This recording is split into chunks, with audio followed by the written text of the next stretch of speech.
কুরবানি আসলে কিতা, কুরবানি আসলে কিতা জিনিস তোরা ওখান মনত থাকলে আমরা আর মাল যেহেতু মালের লগে সম্পর্ক, মালের লগে মানুষের বড় বেশি মায়া, মালের লগে সম্পর্কিত এবাদত কুরবানি। এর কারণে যদি কোরবানির আসলে কিতা ইকার আমরা জানা থাকি যায়, তে ফিরি আমরা লাগি মাল খরচ করা বহুত আসান হইব, কোনো কষ্ট হইতো না আমরা লাগিয়া।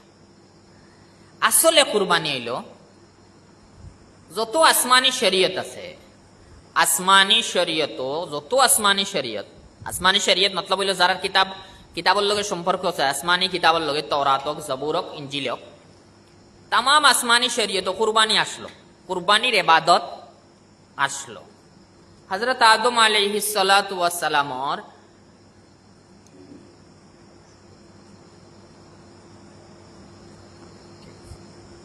হযরত আদম আলাইহিস সালাতু ওয়াস সালামর তান দুই ছেলের ওয়াকিয়া কোরআনে কারীম আল্লাহ তাআলা বর্ণনা ফরমাইছেন, ইনো কুরবানির বর্ণনা।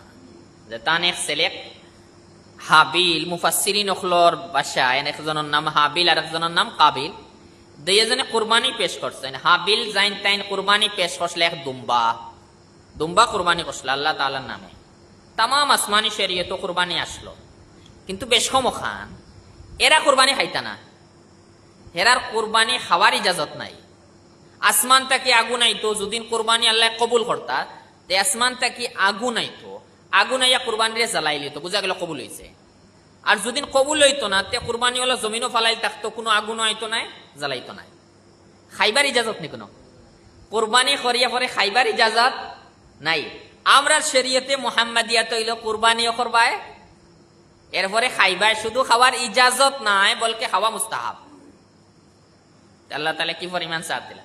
কুরবানির তামাম শরীয়ত আসলো, কিন্তু এই কুরবানির বড় ইতিহাস হযরত ইব্রাহিম আলাইহিস সালাম